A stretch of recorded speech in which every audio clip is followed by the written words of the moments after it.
Need to double check that this is running.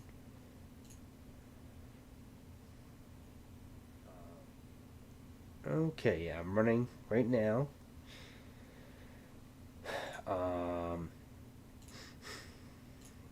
Going to try and see if I'm live here too. I am. Okay, we are now live. So I'm going to open my chat here.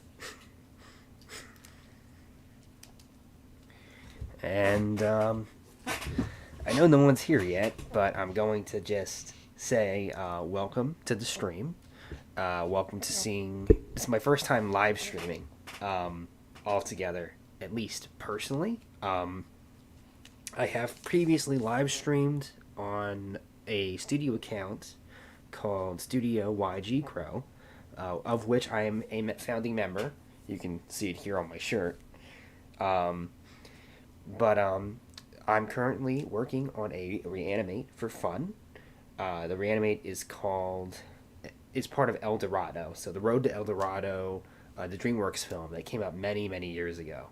So I'm going to get started with, I'm going to just jump right in. Hey, look at that. A new guy. Dino Toys Review. That's the first person here. It's great seeing a person here from my old YouTube channel. So I'm actually streaming on 2 accounts here. I'm streaming on my Tyrant King 000 account, which is my original. I've had that account since I was, 12. And I am a huge dinosaur nerd, so I love dinosaurs. But I've moved on to doing animation and artwork now, which is where I am most of the time. So if you're interested in seeing me and what I do now as a person, follow me on Ben Sutherland Art, and you want to follow me on Ben Sutherland Art. That is my art account. Or you can follow me on Studio YG Crow, which is much more active because I'm actually the studio co-founder. So it's great seeing someone here from my old YouTube account. So it's nice seeing you, Dino Toys Review. I'm definitely going to look at your channel when the stream ends because that is just a cool name and I'm very curious about that. How long have you been watching my channel? I'm gonna get started, so I'm gonna start drawing as we talk. But I'm gonna be looking back and forth on chat to see what people are saying. So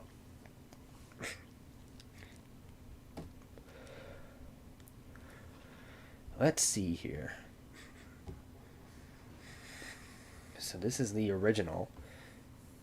So just to clarify to people what exactly I'm doing at the moment, I'm scrubbing through and taking a look at the motion of the original animation because I want to see what they did originally for the scene before I get started with some basic laying out and thumbnailing for my idea of the scene, because I want to have a little bit more fun with it. I want to change I want to change the way the scene looks, the way it's formatted, the angle of the shots.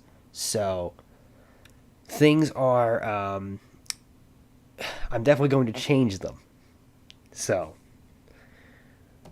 let's get started.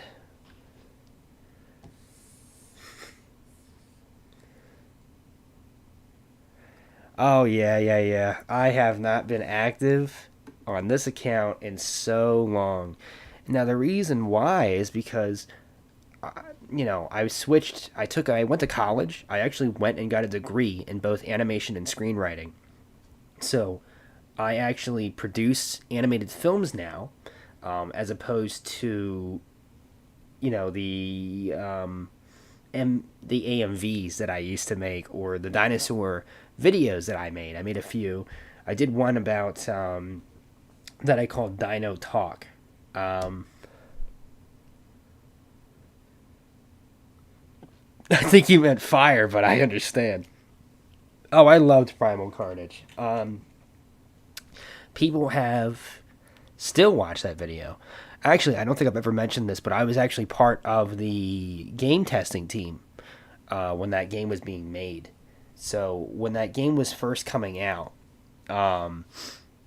I was part of both the pre-alpha and the beta for testing that game and making sure there were no bugs in it.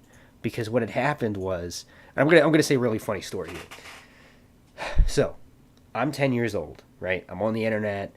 Everything's new. There's no Kickstarter. There's no Patreon. There's no what have you. It's like this is 2010. So it's we just entered the 2010s, and I'm 12 years old. And no, wait, I'm not 12. I was 12 in '08. No, I was 14. So I was 14 years old when I found Primal Carnage for the first time. Whoops. Didn't mean to do that. Don't. I'm looking at the scene on a separate window so I can look at it.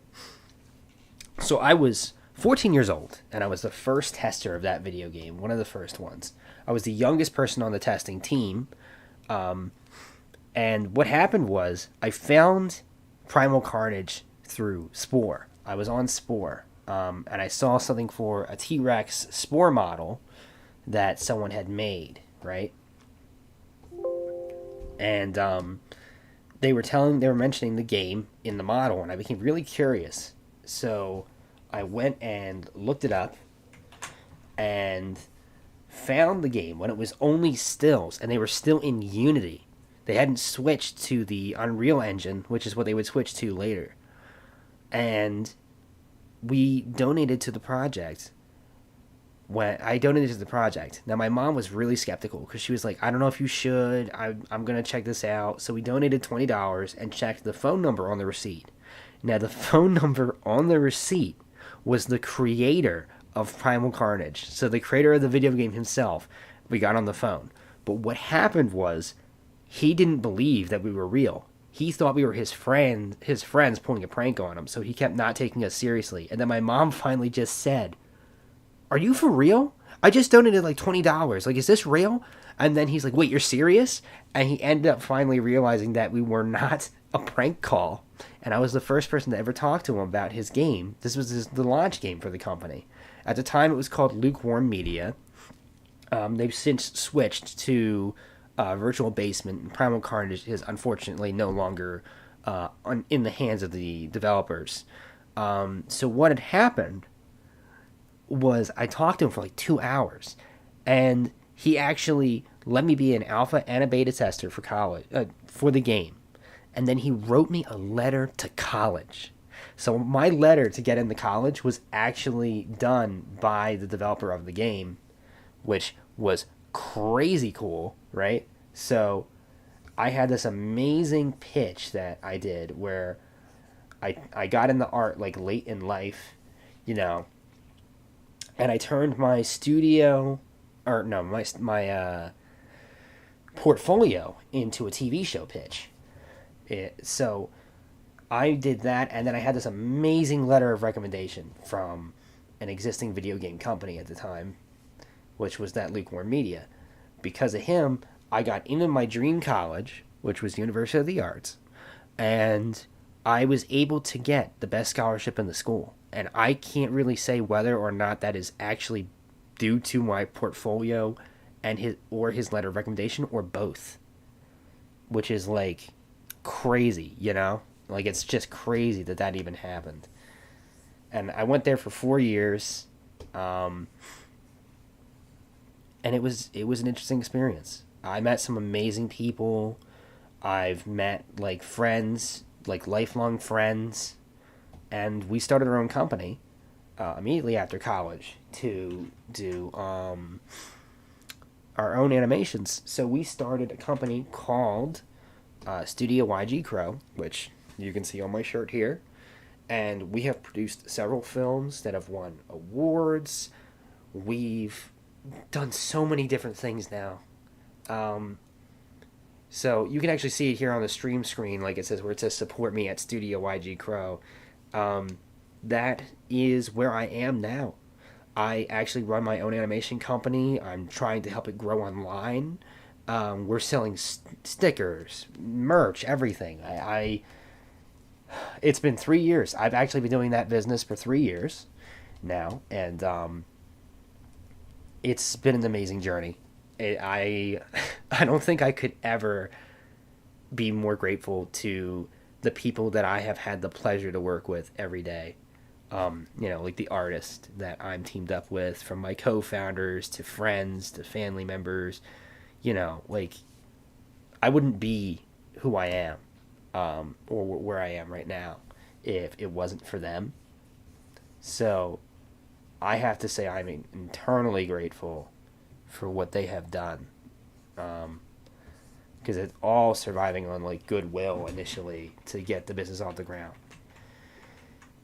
But now I'm working on this Reanimate for fun, um, as a learning experience for myself, and also to live stream for the first time.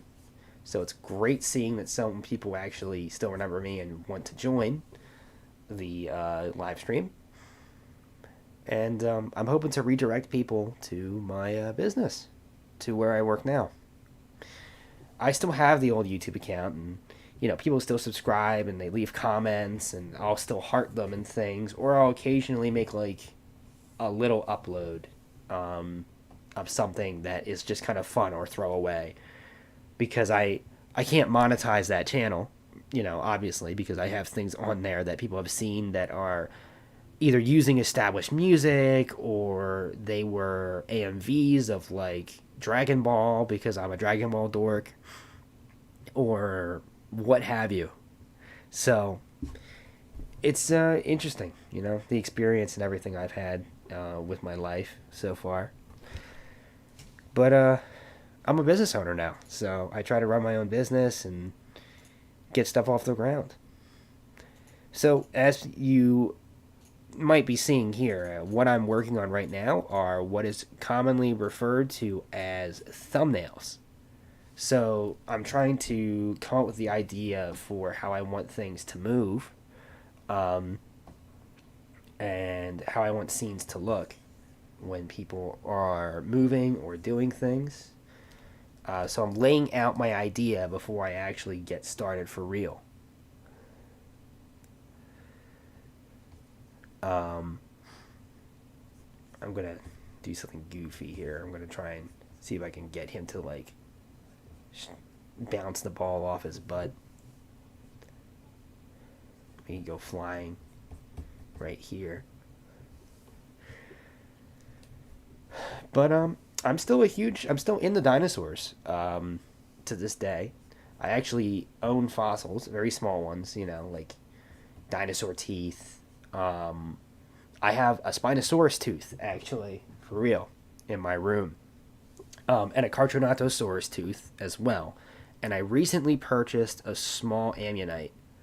For those that don't know, the things I'm referring to, Spinosaurus is the main antagonist of Jurassic Park 3. He doesn't really look like that, but that's the best frame of reference I can think of for media, for that dinosaur. And then Cartronatosaurus is also a dinosaur that lived in the same area at the same time, but is a large predator that ate different things. Spinosaurus was more of a fish eater, um, which I actually talk about in one of my videos. And now that I think about it, all those years ago, that I made with my brother.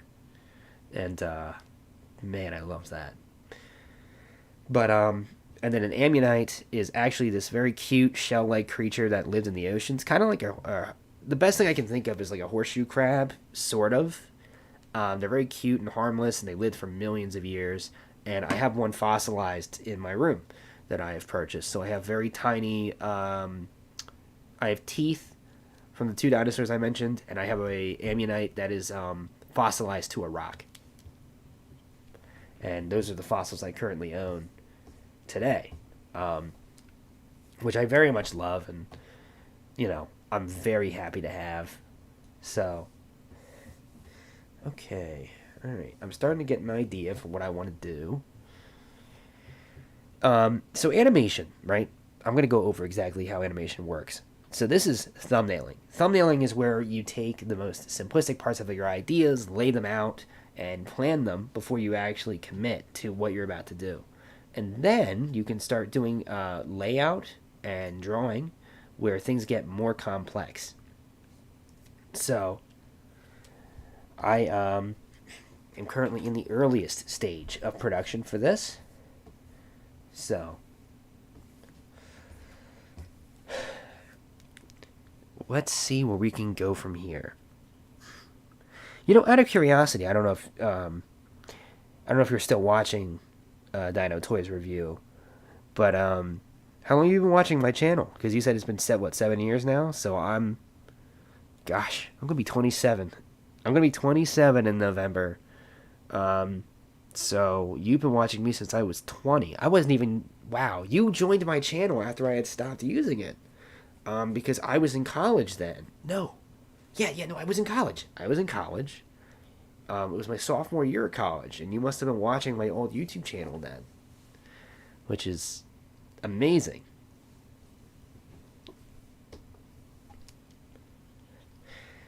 So,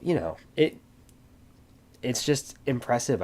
Seeing that there's people that are like still watching me and want to see what I'm doing and think that, my channel was cool and, you know, all the neat things I've gotten to do in my life.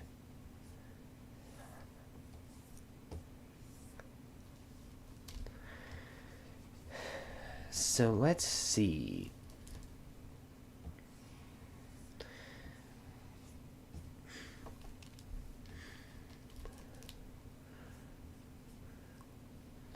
Wish I could see the amount of viewers on here because I can't really tell when looking at Restream, which is what I'm using right now to stream to both my YouTube channels at once, which is like the art one that I use mainly. And yeah, I it's been a long time coming doing all this. I've spent many years studying and practicing. There we go. Okay, so then the next part where I want to reverse the view here. So I'm going to, once I've laid out the very basic thumbnails of what I'm doing, I'm going to go back over the scene here where I'm taking my inspiration from.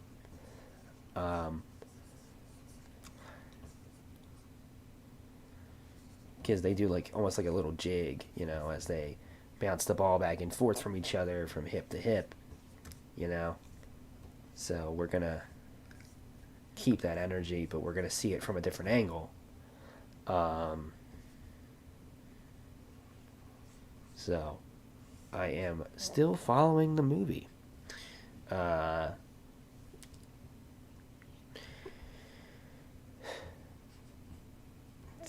Let's see.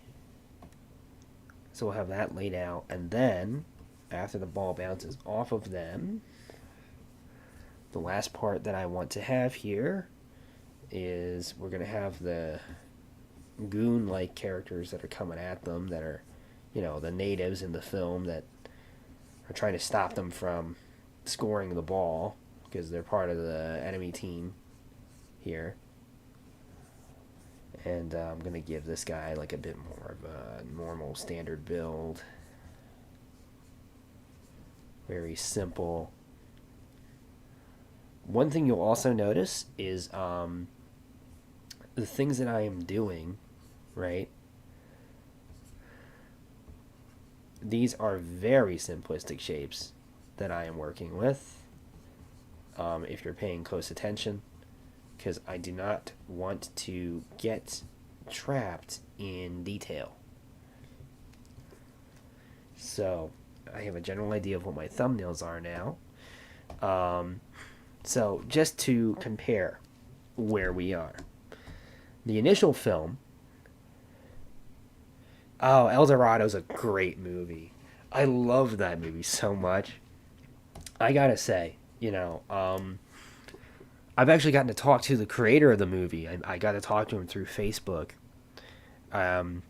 at least once. And I'm hoping to reach out to him again and talk to him after I'm finished my shot, just see what he thinks. So we'll see, but I wish DreamWorks would do more of this stuff. I really do. I love the 2D stuff they used to do. Actually, the guy who made this, I believe, also directed the Prince of Egypt. I need to double check. But just to go over what we're doing, so in the original, right, as I go here, frame by frame, we see Miguel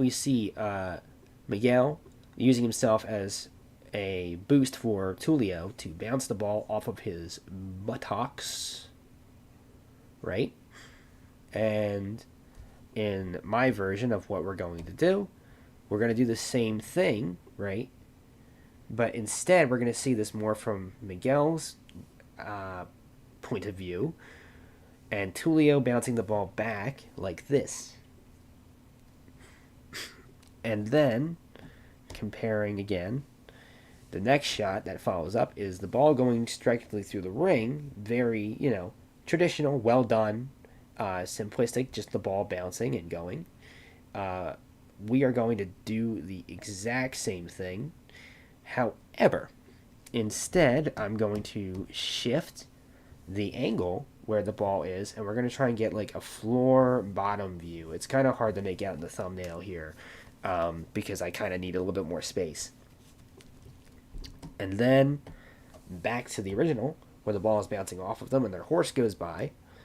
Instead of this, we're going to do the reverse and have this being from like the behind side of the ball bouncing off of their tuchuses, and then the guys coming to get them and the horse going by. So, and just to clarify things one last time for the thumbnail, we're going to have the guys running away, because they don't want to be near the horse, and they're in fear. And we're going to put the horse here. I have a few funny ideas of what I can do with the horse, but I have to get to that point first. A lot of tears here too. So we're going to turn that off. And let's start fleshing out our thumbnails. I'm going to create a duplicate layer for the thumbnails so that I don't lose my old ones. And we're going to make different frames here. So 1, 2, 3, 4, 5, 6, 7. That might be one too many, but the idea is there. And now my plan is to turn off my reference. So the image you're seeing here that I'm using as reference is actually the one I created, which is also a part of the Reanimate. There's a single shot in the Reanimate where each individual drawing is done by a different artist, and this one is mine. So I'm going to turn this off for now, and we're going to just scale these up. These very simplistic thumbnails. And try and actually, lay them out and flesh them out more, because it's not very clear what is happening. So let's continue to scale this up.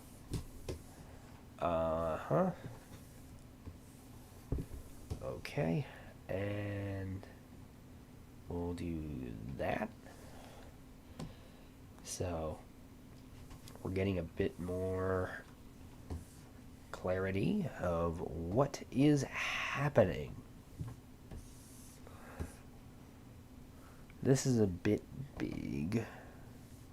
Bring this down.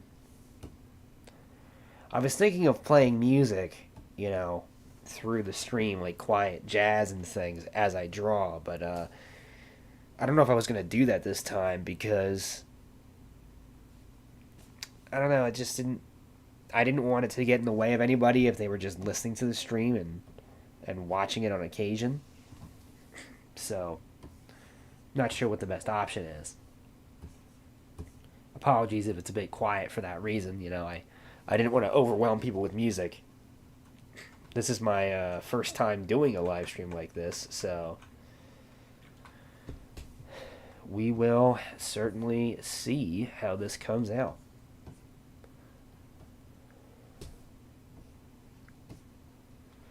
Okay.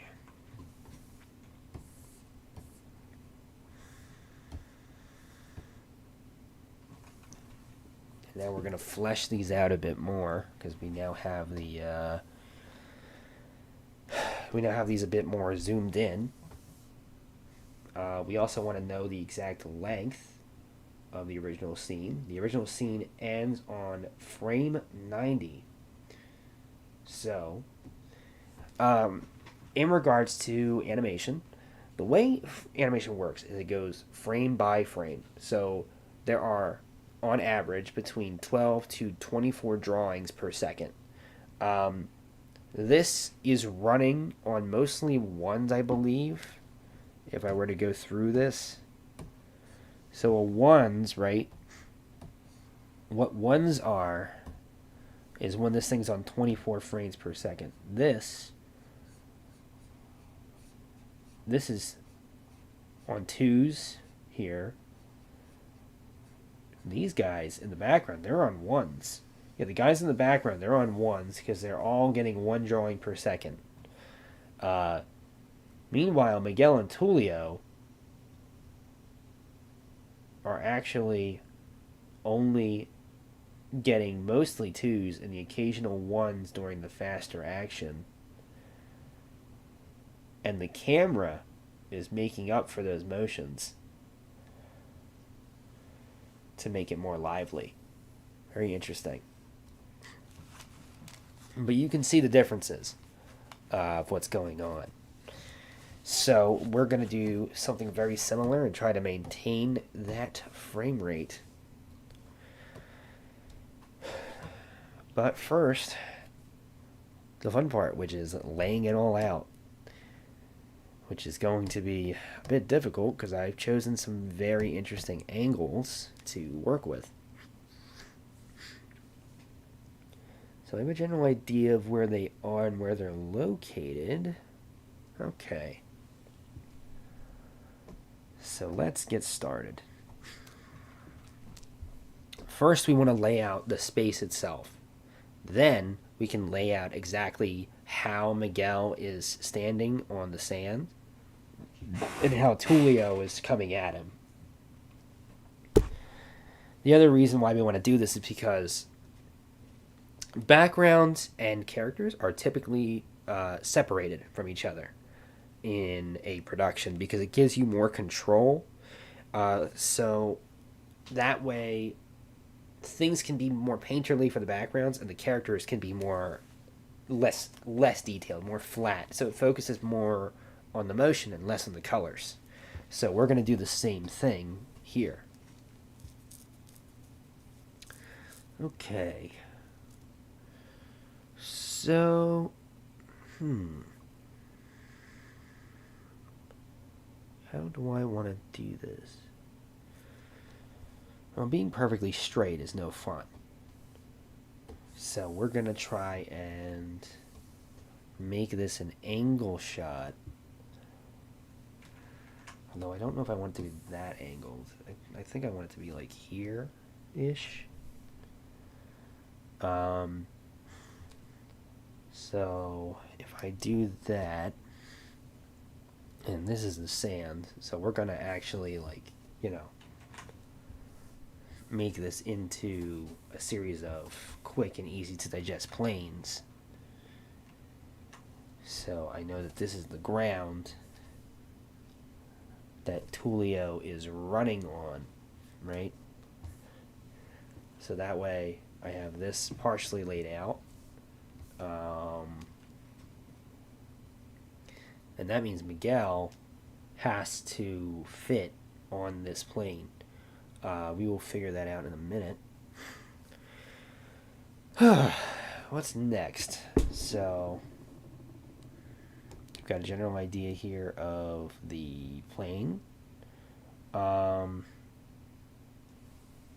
we want this to sort of, come this way. So we want to have a curvature occurring across the wall because we don't want it to be perfectly straight because that's just not gonna look very good, as it were. And the walls are actually curved in the original film too, it seems. So if I'm going through this,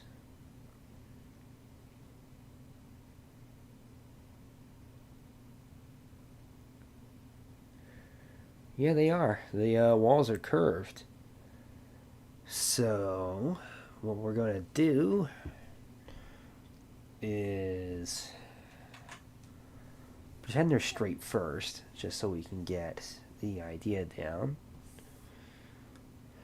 And I'm going to just cause a gentle curve here first. We don't want it to actually go down, so I am going to instead intensify that curve because the walls also kind of curve. We want that to be even more dramatic, I believe. Probably best to just do that this way.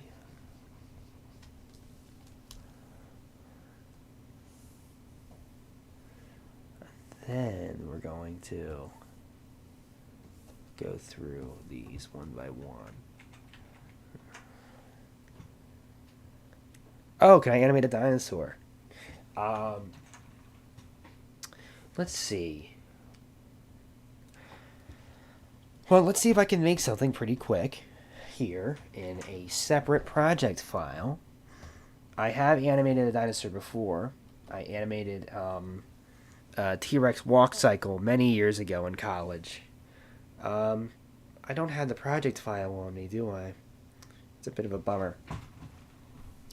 But if we were to animate a dinosaur in just a few frames, we're going to give him his chicken leg, where it's gonna go like this. The foot is on the ground, right? And then no, that's not good. We're gonna fix that. Let's get our dinosaur down first. So here's our little guy. This is gonna be his tail. Right, here's his arms, and he's currently in the middle of a run, so we're going to have the leg go like this go here, and then this is going to be here. That's not the best movement, is it? I wish I could pull up that T-Rex animation I did in college so I can remember it. What if I can? Let's see if I can, real quick. Just for the sake of having a more direct reference than I can use. I did a very in-depth breakdown of a Tyrannosaurus in college. So I want to see if I can find that. Actually, that might be in my demo reels. Just to clarify what a demo reel is. A demo reel is actually what's considered an animator's best work. And they send those out to people for work who see that and say, okay, this person's art style is what we want. So I should have it here somewhere. 2021. Demo reel 2021. That's not going to be it. This is the 2018 one? It might be. Ball, giraffe, untitled. What is untitled? Okay, select another location. Ignore all sound dependencies. Is this the right thing? I don't know if it is.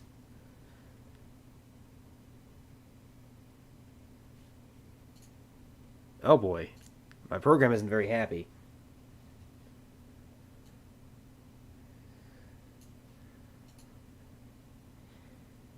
Looks like I'm going to be experiencing some technical errors.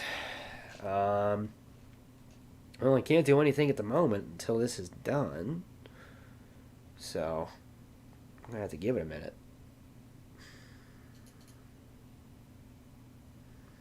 Oh, that's an old thing from college. This is not responding. I might have to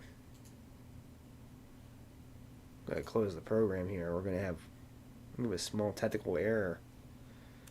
Turn this back on. I want to make sure this is working. Hang on.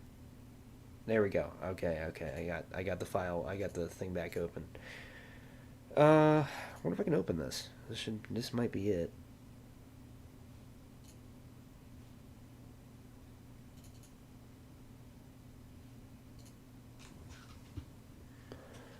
Why is that not?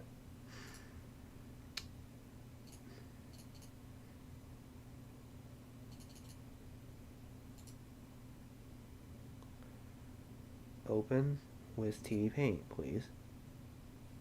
Why is this not opening?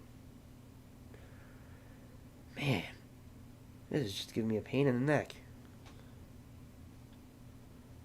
File, open/import. And I want to open you. Oh, there we are. Okay. So I'm not going to animate a new one today because that might take some time and I want to focus on this reanimate. But you can see what I did. How many years ago was this? Oh man, this was like 5 years. So this was 2018 when I animated this and broke this walk cycle down. So this is a very old animation. I wonder if I can put it in full screen here. If I press this. Ah, there we go. So this was an old animation I did in college where I really broke down a Tyrannosaurus Rex. I took actual bones and moved them piece by piece for some form of puppeting to get the general motion. And it really did work, but I definitely could do this again and do an even better job, I believe, because this is pretty rusty. But you can see what I've done. And I always like seeing a T-Rex with an orange color. I don't know why. I don't know if it's practical or even makes any sense for a T-Rex to be orange. But I don't know. I really enjoy it. I'm very proud of this. This took me an absurd amount of hours. So I definitely do love this animation. But yeah, that's one thing I did in college where I animated the dinosaur. You can even see where I did things frame by frame here when I scrub through. So I did this on what is referred to as twos, where I have a drawing holding for 2 frames. So 12 drawings, actually slightly less than 12 drawings a second. But I have both feet moving, and I have individual bones moving. And what I used for reference for this was a chicken that was walking where it had something attached to its butt, like a tail. And I also used studying emus. So I spent a long amount of time studying this thing. I'm glad the project file is still here and it still works. I certainly could redo this one day, which is definitely not out of the question. What if I can show just the bones? I can show just the bones. So you can see here where I've done the bones themselves. Now this motion that you're seeing here, the way the bones are moving, I will have to give credit here to Scott Hartman. Scott Hartman is a fantastic paleo artist, and he's an amazing artist in general. He has done, I don't know how many illustrations for how many different people. He also did a design and drawing for, what was it called? What was it called again? Oh, it was oh man, I can't believe I'm drawing a blank on this. It's an exact replica of the Hell's Creek Formation life when it was around. Um, I forget what it was called. I don't know why my brain's drawing a blank on it. Because it was so accurate. And I know I'm still following it. Well, I'll think of it eventually, but it's not relevant here. Oh, I wish I was hired for a BBC documentary on this. I wish I got to work on that kind of stuff, but they want 3D animators. Unfortunately, I am not skilled in 3D. Not that I can't become that way, but I'm not now. Um, so, maybe one day. I certainly would like to get the opportunity, but I'll have to teach myself some 3D first, which will take a while. But the motion is good, and that's the important thing. Is if you can get motion down, you can adjust things to different programs and what have you. Um, but let's get back on task. So, just to clarify, the walk cycle, the legs that you're looking at with the bones and everything, that I have to give credit to Scott Hartman, once again, who is this amazing artist and has done I don't know how much work for different people and different studios and institutions and illustrated I don't know how many books with dinosaurs. He is just a monster. I wish I could draw the way he does. I'll tell you that much. Ooh, wait, hang on, I'm in the wrong folder. That was my work folder for my studio.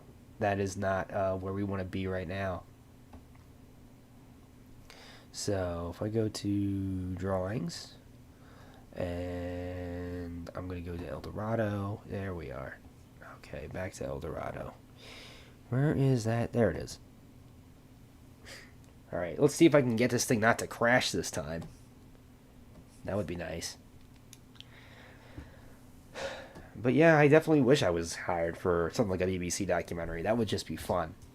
There was an old 2D dinosaur documentary done in like 92 that was like part of, I think, PBS.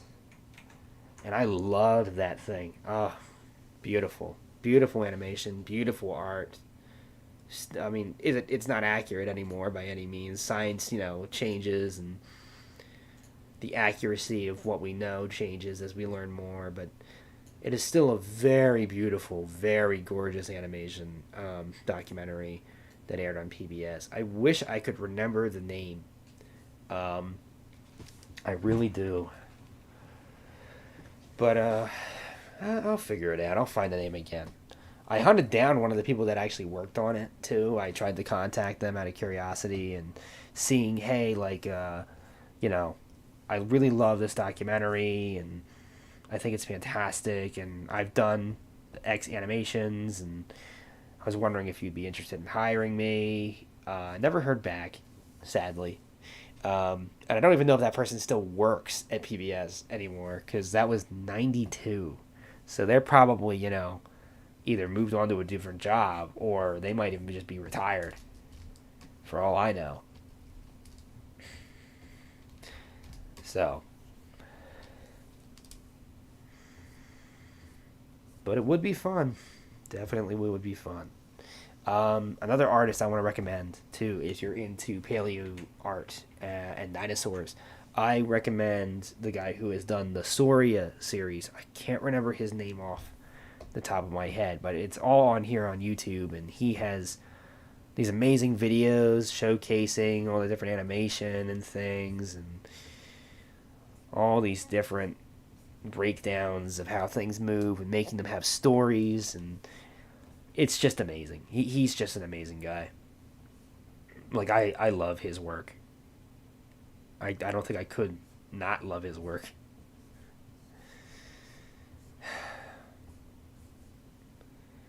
I'd work with him if he was hiring, but I don't think he is. And again, I'm a 2D guy, and he works like he draws in 2D. He makes the designs and everything, and these amazing illustrations and whatnot. But yeah, he is not again not a 2D guy. He's a 3D guy in the animation aspect.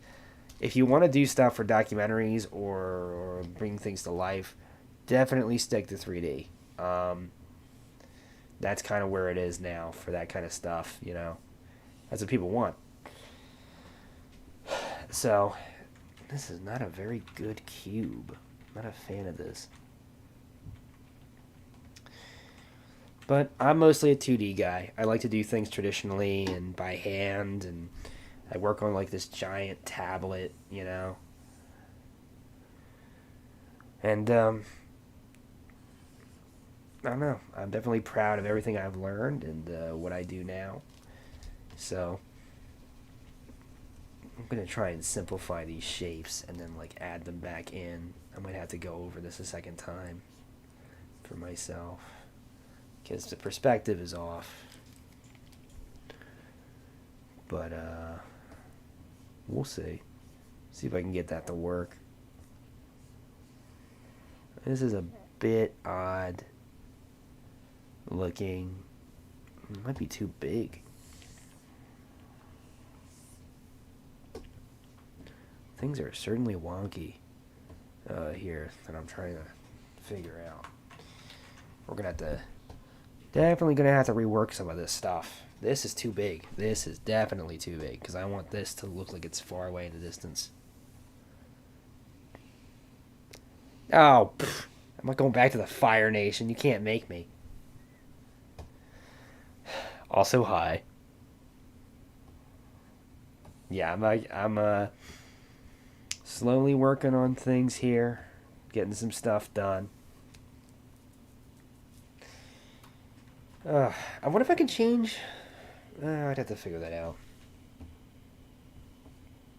Figure that out another time. I'm gonna bring this down inside.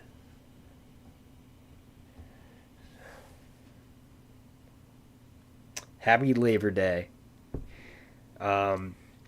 So this is one of my friends that I'm talking to. He's helped me with so much with animation and art and everything, and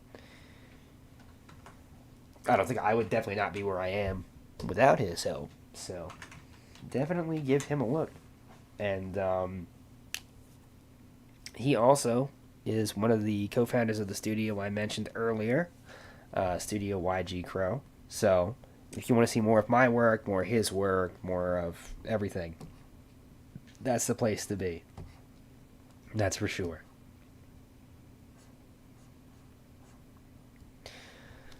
Okay, so this one's going to be a little bit different. How do I want to break this down?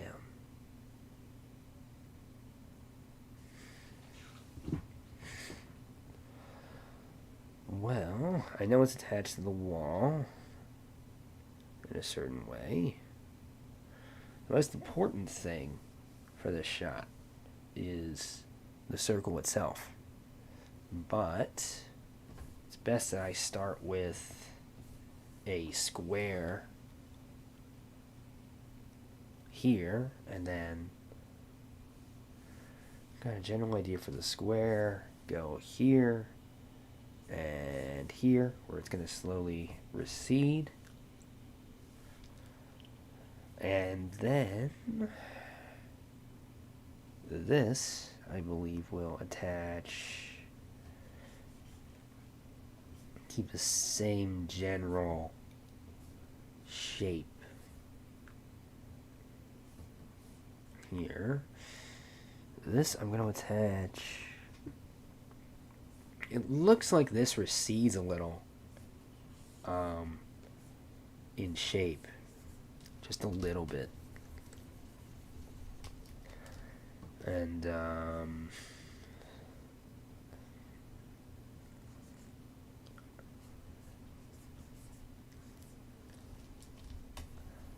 we're not going to see that. We're going to see the wall.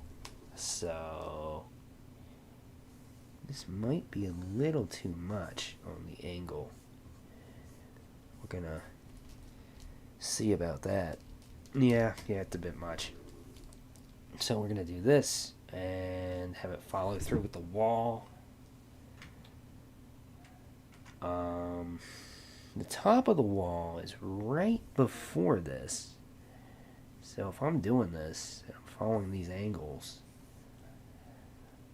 might be best to kind of cut this off. But, I know the wall continues after this point. I might have actually put myself in a pickle. Yeah, I did. I put myself in an awkward situation. This is not correct.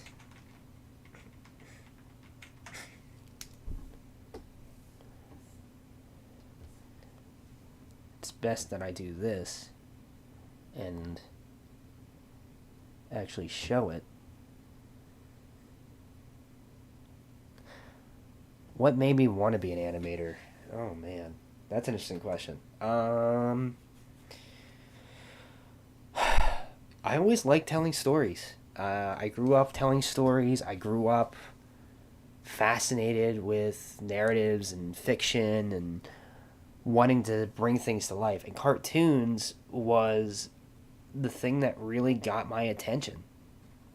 Um, like from the very beginning, I was always just watching cartoons, um, absorbing what was on TV, like Billy and Mandy or Hey Arnold or the Wild Thornberries or Ben 10 or what have you.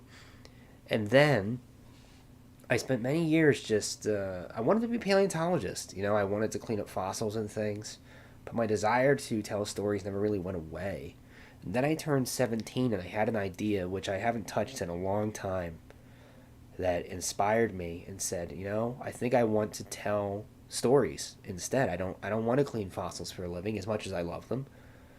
And it was I just wanted to tell my own. So I became obsessed with improving my skill and trying to become a better artist. And I went to college. I went to college to learn. I spent 40 years at university. And then I got to meet tons of people that helped me become who I am. And that's what made me want to be an animator. So, oh, are you saying you want to or you wanted to be a paleontologist? I know Toys Review.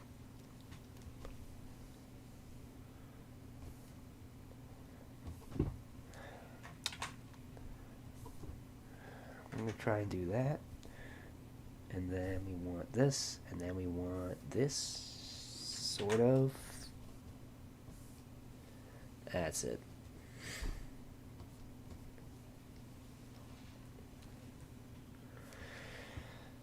So what I'm doing here is actually a technique to help people draw circles. It's very unusual, but it does work. Um, this will allow me to draw things. Oh, you wanted to learn zoology too. I have a friend of mine that I was really close to when we were kids who was really into paleontology like me, but he ended up becoming a zoologist instead.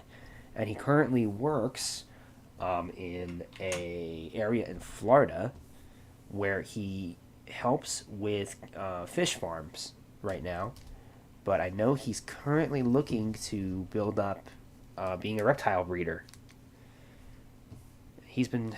We were close friends since first grade. I still talk to him on occasion to stay in touch. So he's the one of us that actually ended up going after something within close to or similar to that field. Where else am I streaming? Oh, right. Okay, so I'm streaming in two places at once. So I'm currently streaming on my art account. I'm not sure which one each of you are on because I have Rudolph Maker and Dino Toys Review. So one is on my main YouTube account, which is my art account, and my old YouTube account that's been around since I was 12. So I'm on both to try and get more outreach of what I am doing and what I am drawing. So I'm on several different places right now. I know. I gotta flip that canvas. That's for sure. It's probably wonky, so let's double check. That square is fine, but everything else is a little off. Square is okay, so we can work with that. And now I can draw my circle. If I can get something good looking. Darn. So drawing circles is very difficult, especially in perspective. It is a very challenging thing to do. Yeah, gotta get back to that rotating too. Whoa, why did it zoom out when I did that? What the heck? It's not gonna keep doing that, is it? Okay.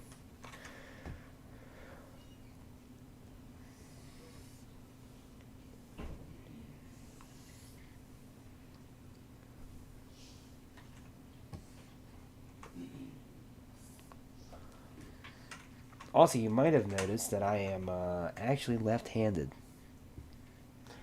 So, I have to look at things a little differently as I draw than some people, because some people are right-handed, some people are left-handed. So, that is not accurate. Yeah, that's not going to be right.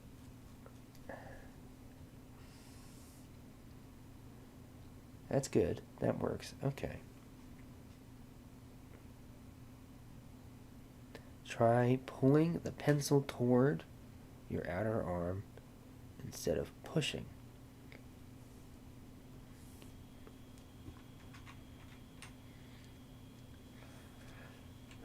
Flip and okay, I got a general idea of a circle that I have in perspective.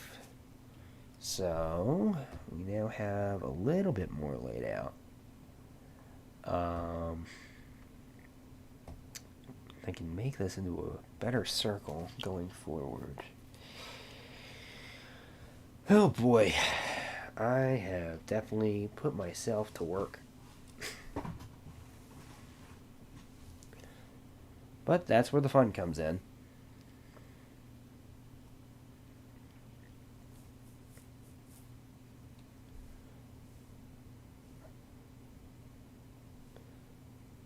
So, scaling. Have to figure that out. So, we at least have a general idea of how this looks. This I'm gonna rework. I'm not happy with that. So, unfortunately for those that are watching, this is the slightly more boring part of the animation process, because I have to figure out my planes. Yep, that is good advice. Rudolph Maker gave some good advice. Instead, see, the thing is, if you're trying to push a curve, it's not as easy to do when you're trying to control, whereas pulling is a bit better with control of getting that nice spiral control. I'm going to see if I can make that a little darker, because it might be hard to see on stream. You can get stuff like this by just tightening, well, not tightening. You want to stay loose. What I mean is, you can get that by pulling the lines in. So that is definitely some good advice that I myself could use. So I am probably going to keep this stream going until 8:30, and then I'm probably going to stop streaming after that. And I'm going to have to come back to this at a different date at that time. But I do plan on streaming this entire process, step by step. There may be things that I do off stream that you won't see if I'm not available, but I am going to actually go through this entire shot as much as I can on stream. So I will slowly learn and figure out the bits and pieces of what I'm aiming for and how we can pull it off. And hopefully you'll be part of this journey with me. So this goes here, this pulls into here. So we want to keep our dot here.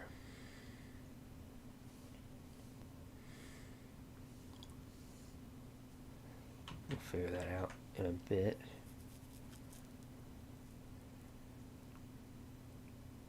If I can just get the general idea of this ring. So we're gonna break down the ring, and then we gotta get the ball itself, which will come through here. Yeah. Yes, that is also good advice. Rudolph Maker also stated, if you are left-handed, then line should be pulled to the left. So in my case, I am left-handed, so that means I should be pulling my lines like this. And if you're right-handed, I'm going to try this with my right hand, so it's going to come out weird, but you're supposed to do it with your right hand. But it's not going to look good because I am not right-handed. But the idea is the same. So, pull lines in the direction that your hand naturally is.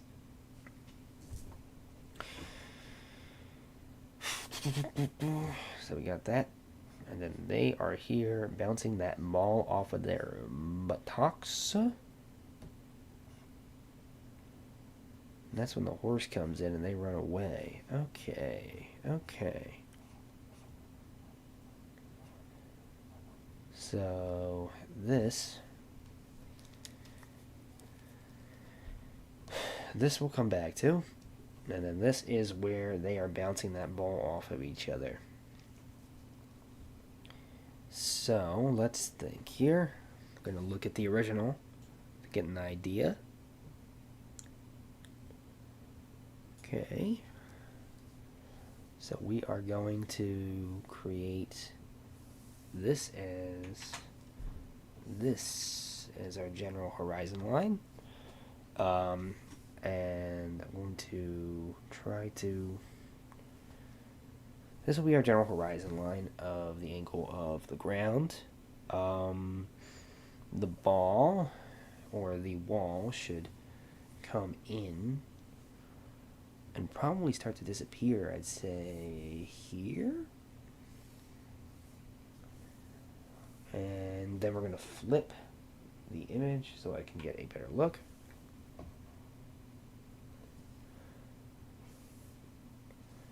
And do the same thing here. That's a bit odd. We want this to be nice and long. So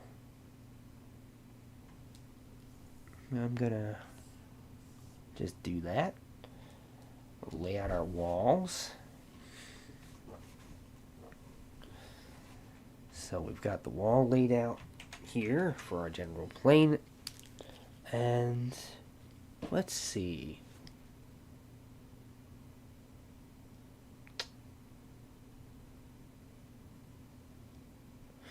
We'll come back to this one, because this one I'm going to just, there's a general, I'm going to probably put a cloud or two in here and just give it a sky, right? There is jungle, actually, that comes over the wall that is somewhat visible on the original, on the left side of the original, which means it will appear actually here on my side on the right. So we're going to just lay out an idea of some basic vines and jungle for our background.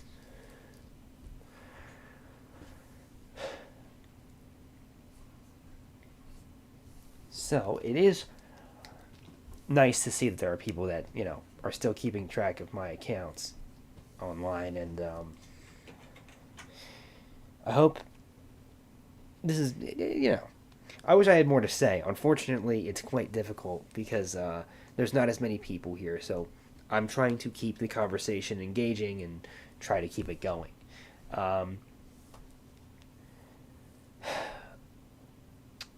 Man, I'm a little tired too. I had fun earlier. I went to my grandmother's. She has a pool, um, and we went swimming for a bit to help celebrate Memorial Day, which is something we do every year.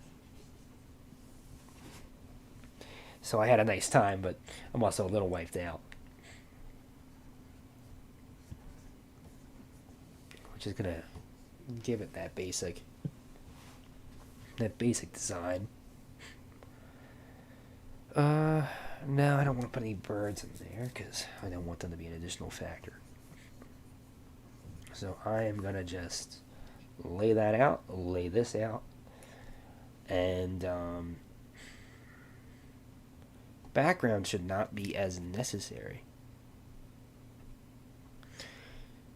So I'll add more to the background after I've double checked a few things with layout of the film.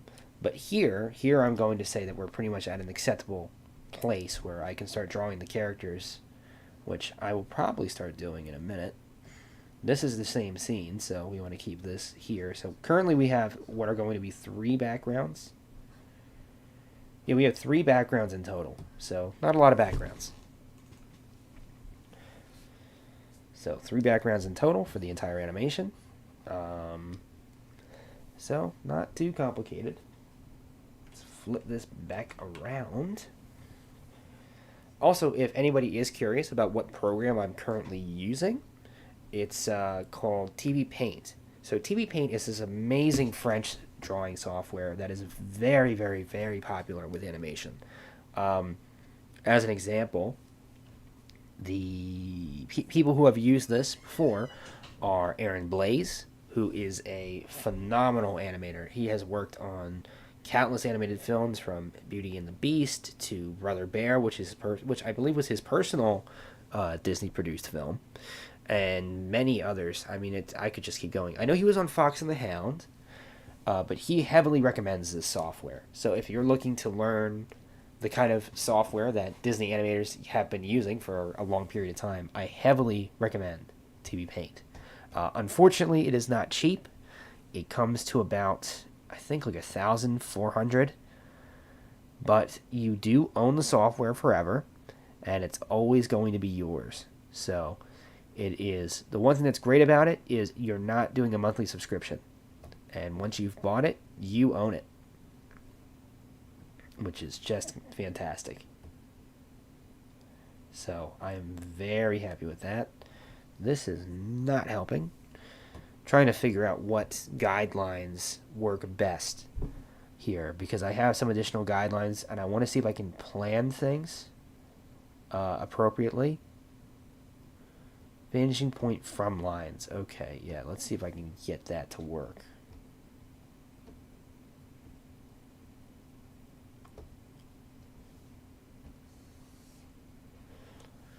It is not working.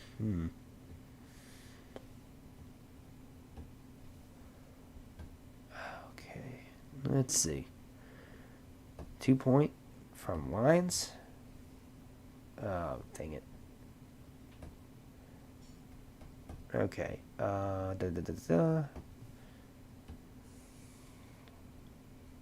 That's 1. And this is 2.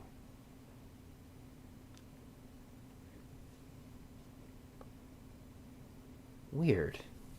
That is very odd. Well, I might have to just eyeball it, which I can do.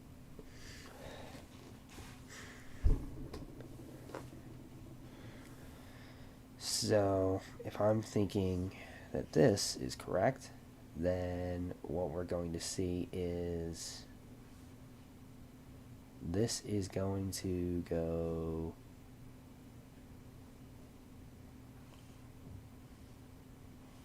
here is our first mark.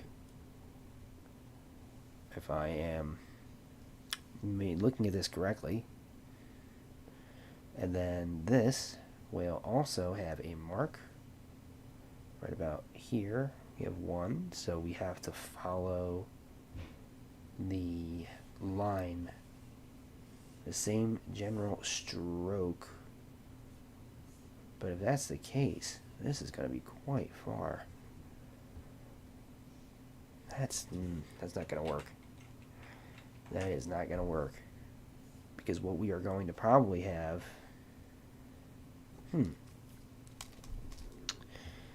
Well, let's make sure we're still following things correctly. This is flat, so this will be here. And then this is going to follow this same general direction. So there we are. Try to keep that general thing in the same place. And this, which also needs to follow that pattern.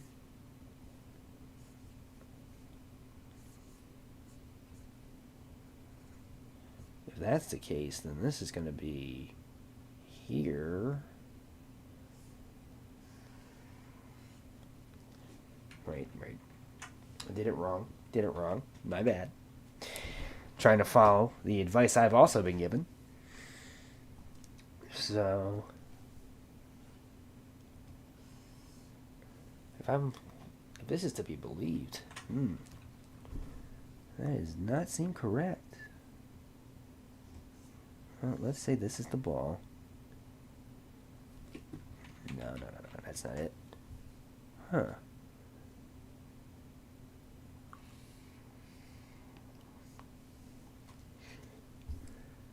We're getting somewhere. But we want this to be as accurate as I can get it.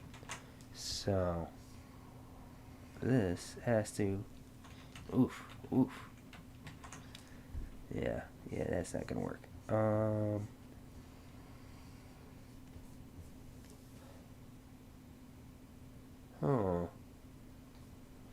Let's flip that again. It's not 100%, but it is getting closer. So what we probably want is this to be going in this general direction. And then this a little bit rounder. This actually will probably curve off just a little. So we want this to be like this, per se. A bit closer to what I'm going for. And there's also a way for me to do this with existing tools, so we are going to use them real quick to strengthen the shape of this circle. So, new layer, and we are going to go to the ellipse tool. Going to do that. I am going to transform this into the circle that I want. This has to go into perspective, so we want this here, this point goes here, this point will go there, and this point will go here. And that should give us our general circle. And that doesn't seem 100%. If I'm going to follow that, then my circle is off.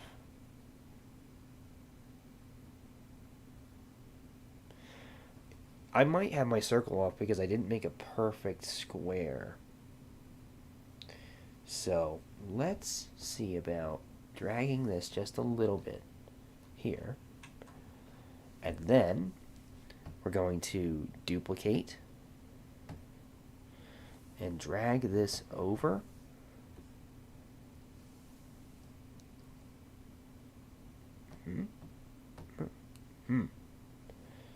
That did not work. Duplicate layer, please.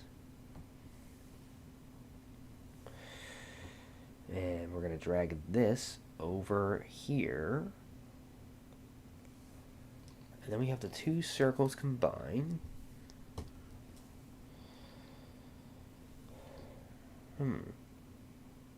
Best way for me to handle this.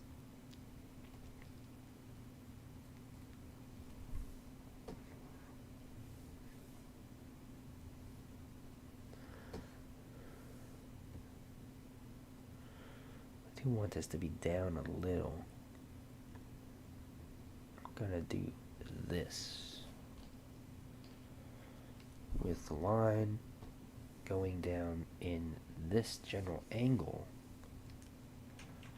I need to scale this down a little.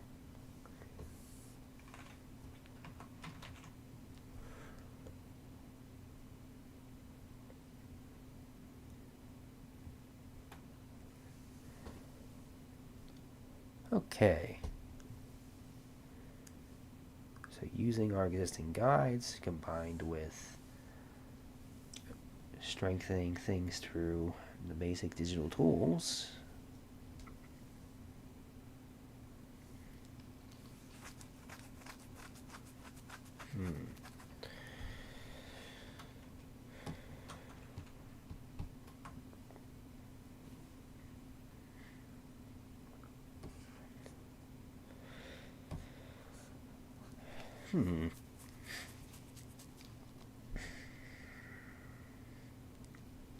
Well, if I just erase, we'll see how this looks.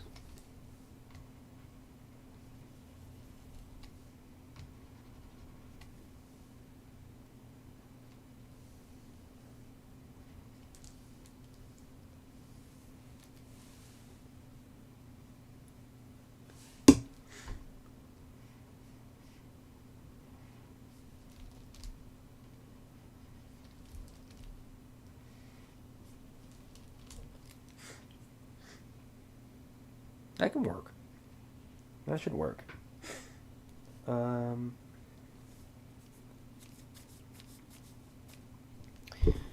we're going to duplicate you one more time, and we're going to compound these in a second. But what we're going to do is we're just going to make a scaled down version of what's already there. Try to keep this generally in the center.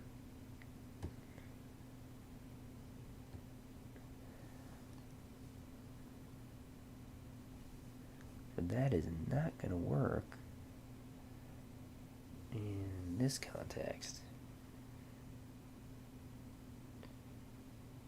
So what we want, what's the size of this? How thick and wide is this? Okay, yeah, it's pretty thick. Pretty thick. Kind of dummy thick.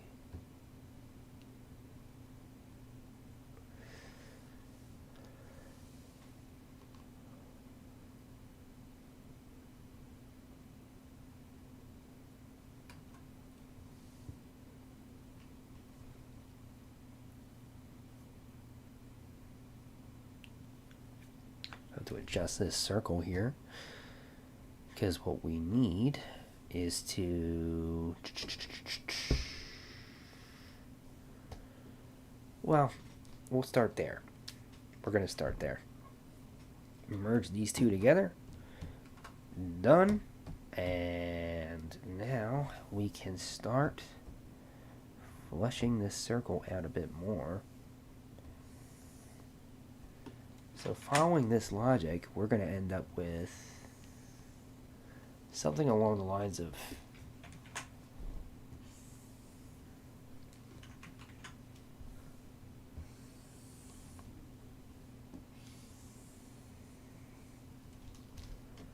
say something close to this.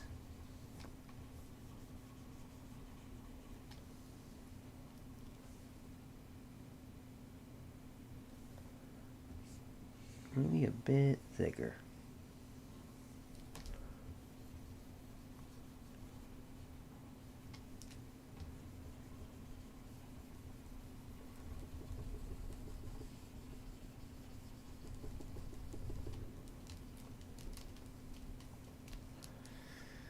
And we're going to just fill that in with some shadow as a guide to know that that is what is happening on the inside.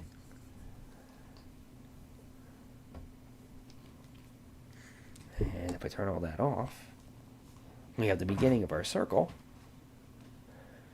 And now all we got to do is a square that this is attached to, or more of a rectangle shape. But if we follow the same general lines that we have here, so I'm going to use the same tools here just to help guide me along. And we're going to, oh, wrong, whoops, we don't want to do that. We do not want to do that. Okay, yeah, we're not doing that. We got to select it first so that I make sure that it's not just doing it to everything. So we're going to move this over here, as Cartman would say, over here.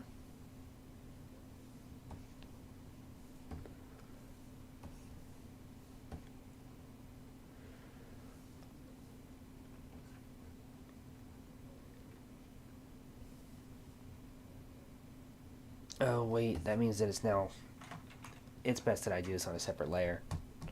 Okay. Let's try this one more time. This goes here. This will go here. And we're going to perspective change this, actually, because we want this to...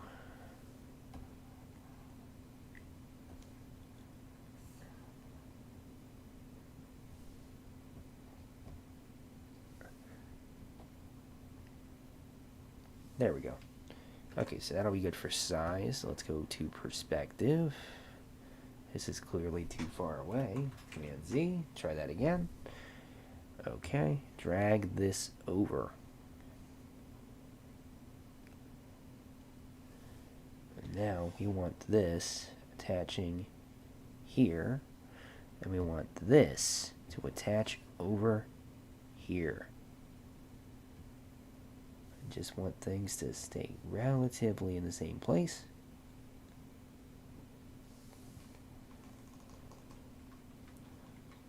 So now we have a general idea of our rectangle. But the rectangle is still a little too big, so we're going to scale it down to make it fit on our circle. Because it should attach to the circle directly. And leave a little bit of room for things.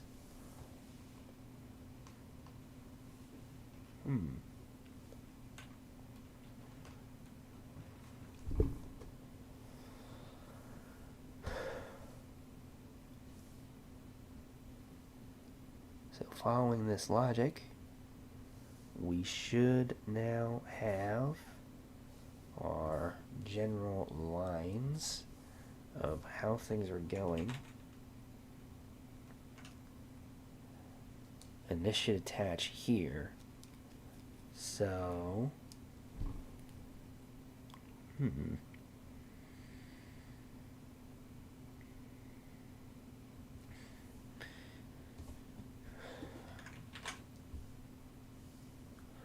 well, actually, now that I think about it, the line is going in this angle. So we want to follow that same general direction. So it's probably best that I flip this and try it from the other side.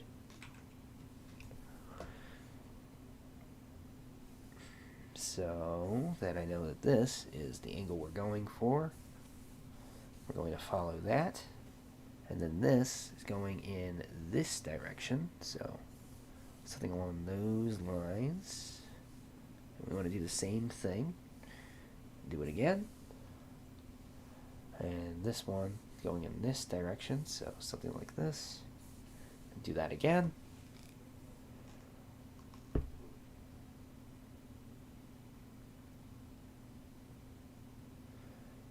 And this is going to curve onto the circle. Well, actually, it can very easily go inside. We'll see. There's a few things I need to figure out here.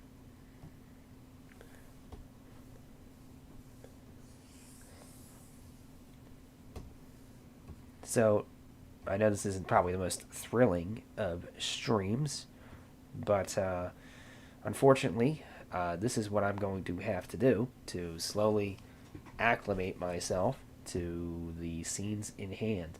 I think I'm going to have this actually go inside the circle. And that way I'll have the very basics of this laid out.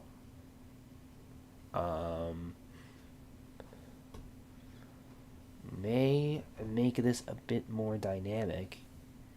Also, I'm now noticing that this is actually supposed to be on this side. Internal, but on this side. Yeah, that'll... You know what? Maybe I can just leave it alone.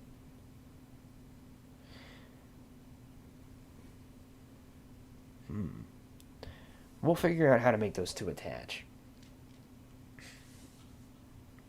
But, we're going to leave these two be for now. For the circle, we now have our basic layout here.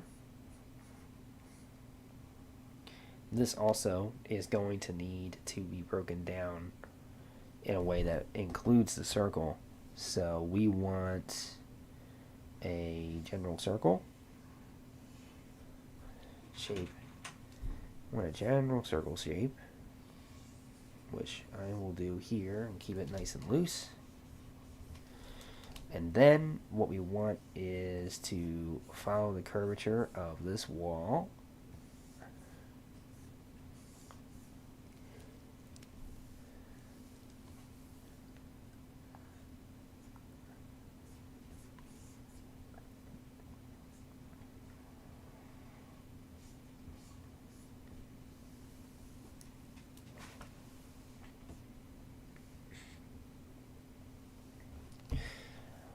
And we are going to just put a circle on the inside. And these are not going to be perfect, but that's okay. That's not important at the moment, at least.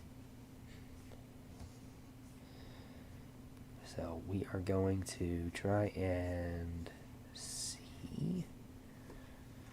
I think that's a little odd. So we want this to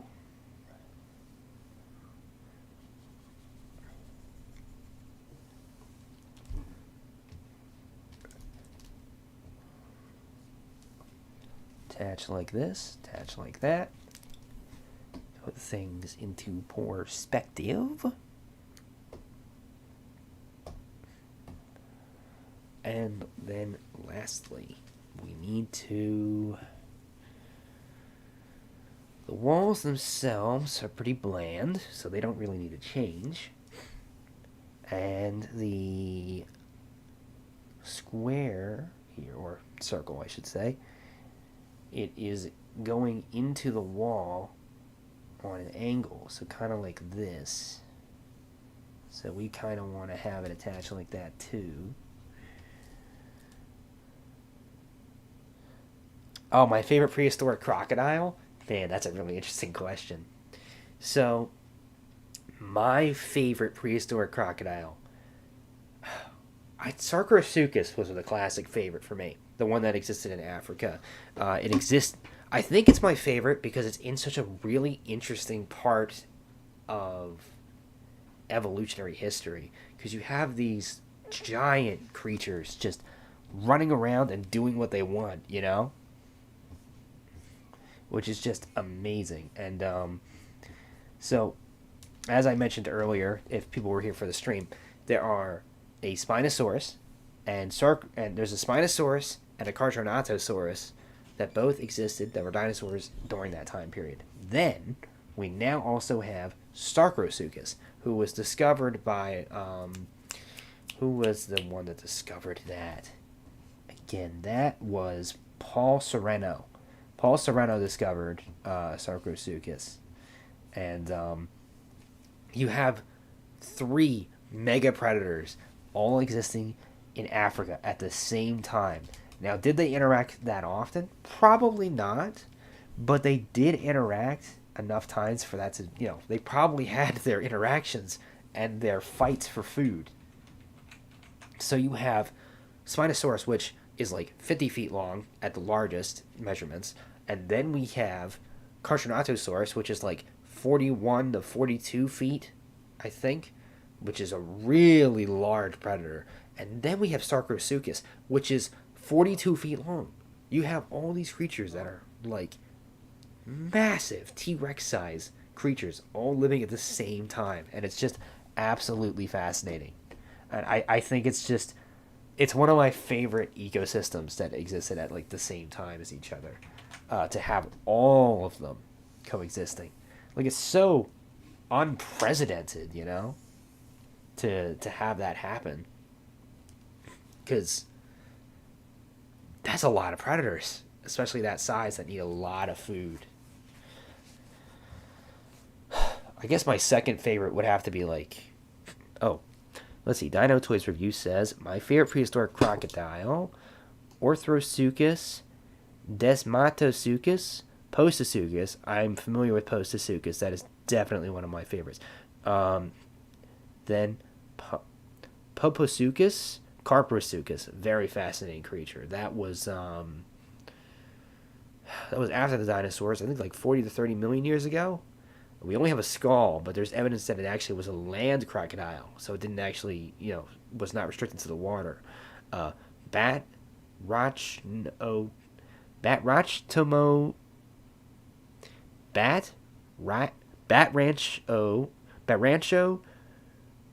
to mute Amus. I'm gonna butcher that, so we're gonna let that be. Saurosuchus, so that's a different one. Armadillosuchus, I'm not familiar with that one. Phasolosuchus, that one I am familiar with. If that's the right one, I think that is also part of the Postosuchus family. I think it's the largest one. Shuvosaurus and Ephagia. That's a lot of names. I'm going to have to look those up later because I am not familiar with a good number of those. My knowledge of extinct crocodiles is not that high because most of my time was spent studying the dinosaur side of things. So that is something I have to learn. And that is for sure. Because that is not my specialty. It's pronounced Batrancho Thomas. Batrancho Thomas. Batrancho Thomas. Okay. Interesting. I'm out of practice with saying weird Latin dinosaur names. So that's something I have to refresh myself on.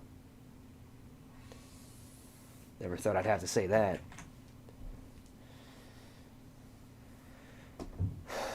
So we've got this here, this there, and you're not really going... I don't think this is going to be that visible. Yeah, this isn't going to really be visible because of the angle it's on. Actually, maybe just a little bit will be visible. Oh, wait, okay, so it's Batracho Thomas. Okay, so it's a little different. I will have to look that up later. You're fine. I don't even know what that is, so I have to learn the names. So you're doing better than me. So, and then we're gonna want, let's see, put things on an angle here and just try to get these lines correct.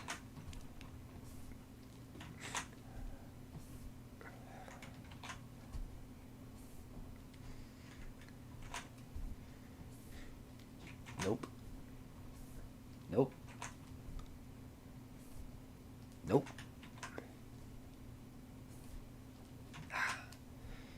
is the unfortunate part of things, is that sometimes you just have to keep on going until you get it. There we go.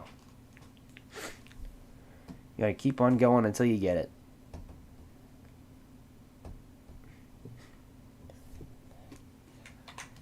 I want this to have its own little curvature. I want it to be kind of want it to be a little more muted. Oh, no, Biggie, man. Sorry if you made a mistake. Again, I'm out of practice. So, you definitely got more down than me at the moment.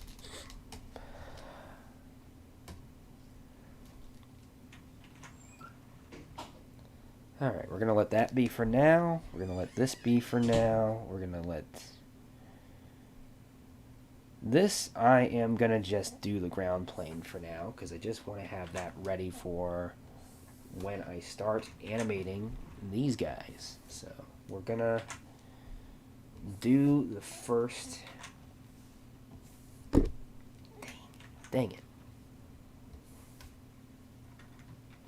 Alright. I gotta do what I'm supposed to be doing, which is rotating my canvas.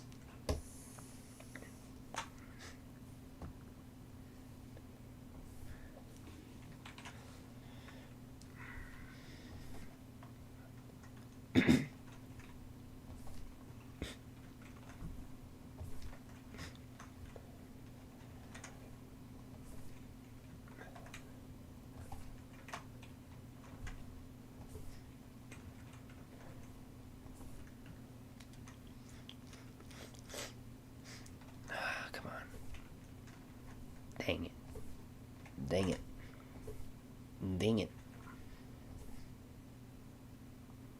Okay.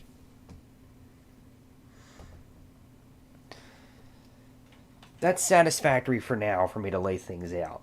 So, I'm going to let that be, and I'm probably going to get some advice on how to lay out the perspective here for a few things. So, I'm going to ask for some additional help from some other people, and I'm probably going to get that from some friends, and I know another person I'm going to ask.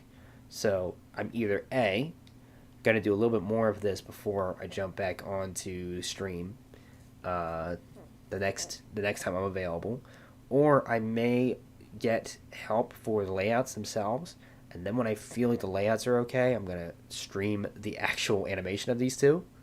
But either way, I am going to probably start animating both Miguel and Tulio in a minute. But that I'm going to save that for tomorrow's stream, because I want to... Well, I can't guarantee if I'm going to be on. But I'm going to jump back to these guys at some point, and I'm going to try to stream as much of the process as possible. Probably going to get the layouts done more, because I think that is the least interesting part of watching me work. So I might do that before I come back onto streaming. Instead, just for fun, I'm going to just do a quick little cool down and just do some quick sketches, some quick drawings, just for fun, where I don't have to think. And the first thing I'm going to attempt is I'm going to take Dino's Toys Review, and I'm going to go and see if I can draw one of the crocodiles you suggested, just really quickly. Not super detailed or anything. It might be a little wonky, because I'm going to try and just do it loosely, but it'll be fun. I am going to try...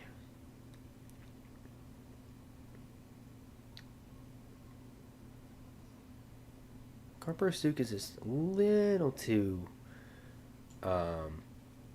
fragmentary, I think, for me. I'm going to try and look up Postosuchus real quick, so I can make sure I have that correct on how it should look. And draw that a little bit as my cooldown.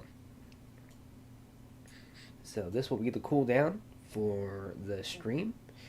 So I'm going to say it's been great having everybody here. I'm I'm gonna be here. I'm gonna probably do the cooldown for at max 10 more minutes, and once the stream is over, um, hopefully I will see you guys again for another stream. Don't forget that I have a studio, Studio YG Crow, which is the merch I am rocking right now. We have a store open. I forgot to mention, we're selling merchandise right now. We haven't made a public announcement just yet, but we're going to. But some of the things that we have, one of them is this cool hat that I have, where I can actually wear merchandise of my company, and it's fantastic. So, oh, can you draw my logo? So you want me to draw the creature in your icon? Is that what you mean? I might be able to. Tell me what it is. Like, if you can give me a name of what the creature is. Thanks, man. Sorry, I'm getting delayed reactions, like, you'll send a message, but I won't see it right away. But, do you mean the one that's in your icon? Because I'm not sure what I can't see it because it's so small. So if you could tell me what it is, I can Google it, and I can try and give it a whirl.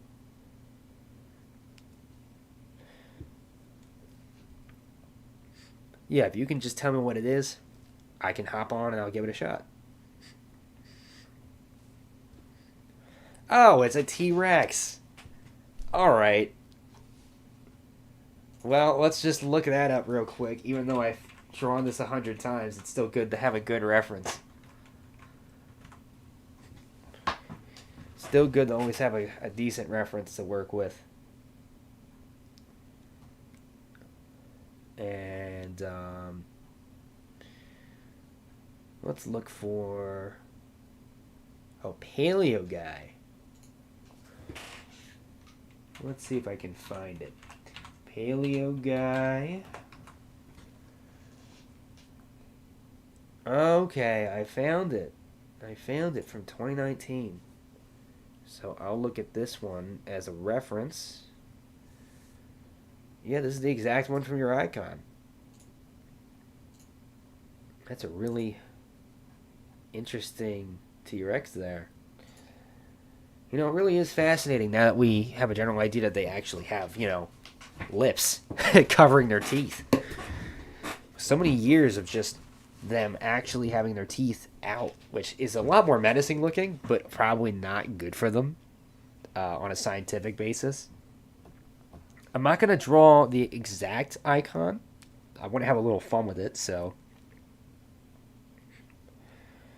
what I'm going to do is I'm probably... Let's see, what's a good idea?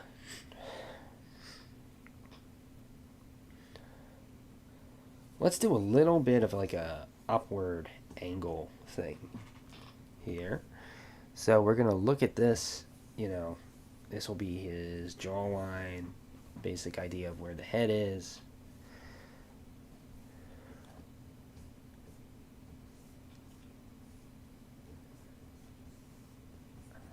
Going to break that down.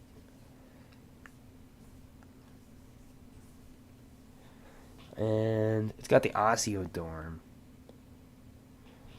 It's got the osteoderms, which these are bone. But osteoderms, for those that don't know, are actually bony plates that some creatures have. Crocodiles being modern examples, they have a lot of osteoderms, which is what their scales are. Which is what's the protective stuff on their back, scale-wise.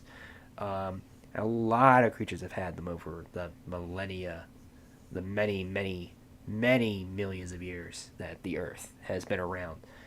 T-Rex being no exception, and possessing them on the brow of its eyes. So if I'm following this a little bit, we're going to just give it the eye here, kind of small. Keep that focused in. Lips, they overlap a little bit. and then one actually goes over the other more. So,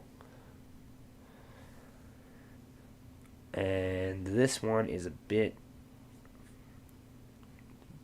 more on the flat side, it seems.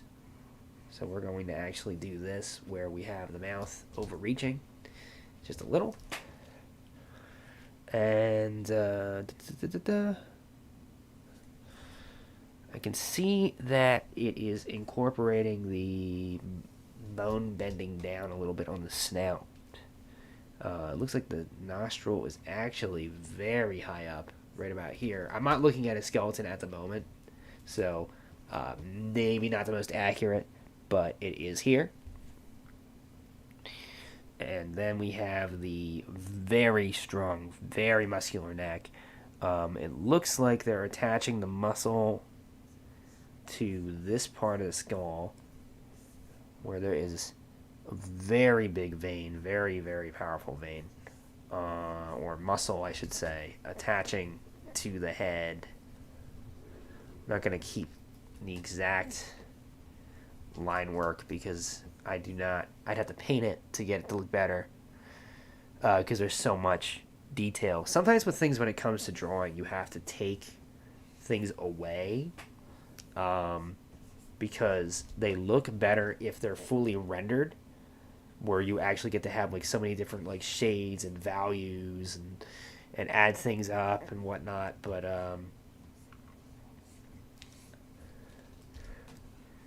when you can't, you have to just try and find that happy medium of what what you think you can get away with for yourself.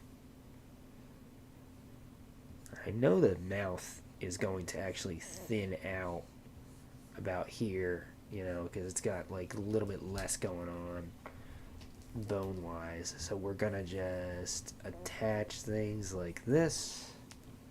Got a small eye right there. And this is where the head's going to be. We're going to attach the arm right about here. And done. And we're going to have like a little bit of the muscle attaching here and here. I think the arm actually might be further up now that I'm looking at this. I think it's going to be actually right about here. Hanging to the side-ish. And then we will add the arms here.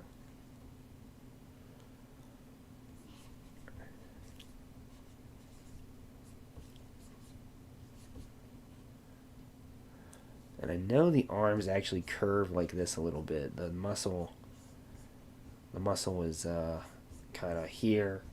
Attaches like this, so kind of like a little fold that we have that's going on about here to keep the arms in place.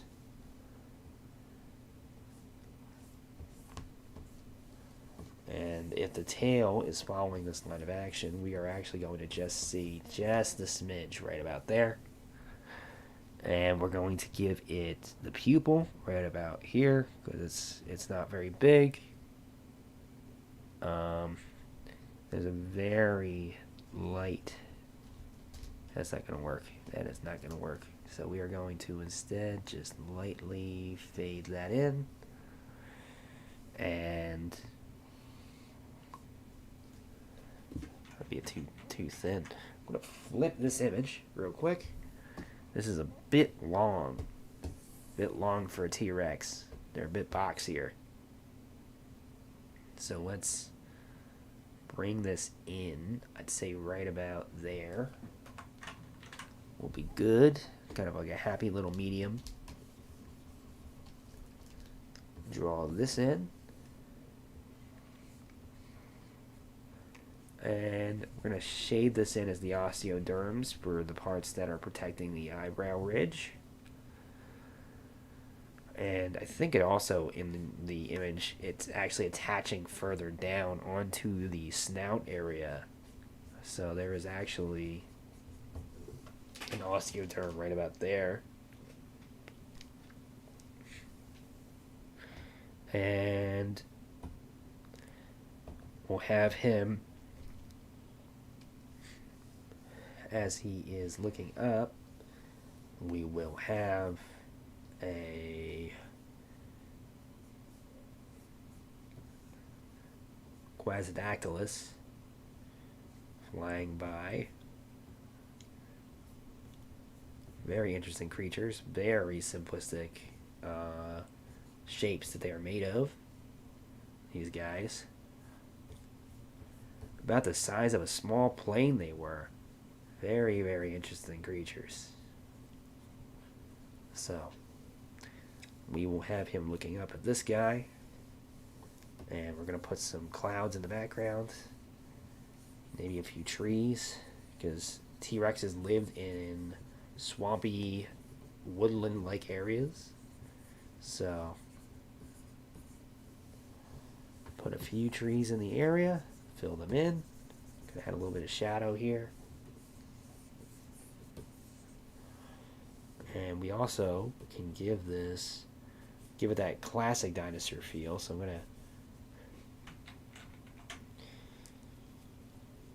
going to give it a volcano.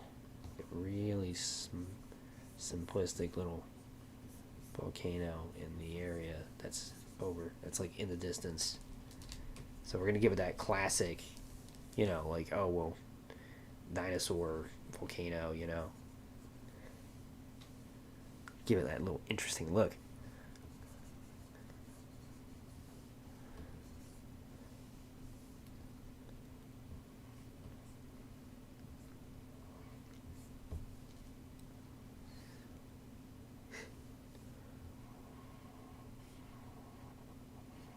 We're going to thicken those lines a little bit. Helps define things, I think.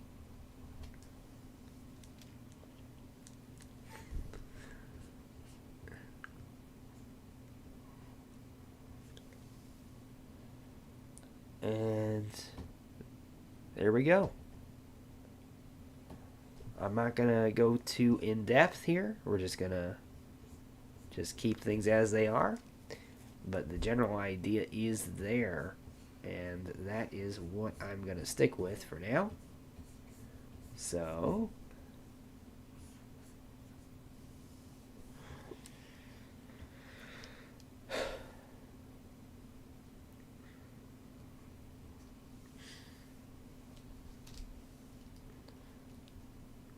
and that will be my T-Rex. We're going to let that be for now, not add any more. And hope you've enjoyed the stream, everybody, for those that tuned in. And I'm going to probably come back, hopefully, with something a little bit more exciting, instead of just the backgrounds.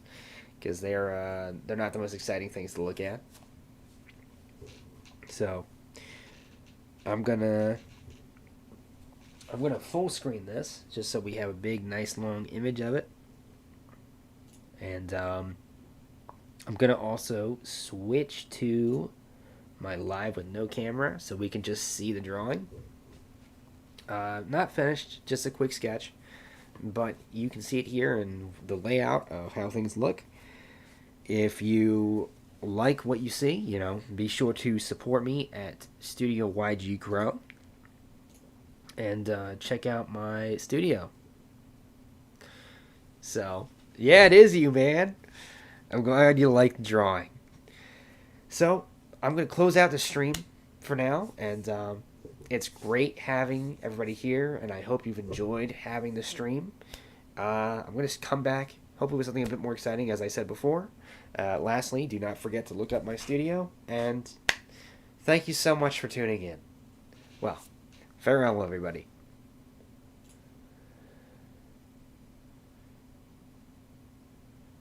How do I end my... I actually don't know how to end the stream, so this is a little embarrassing.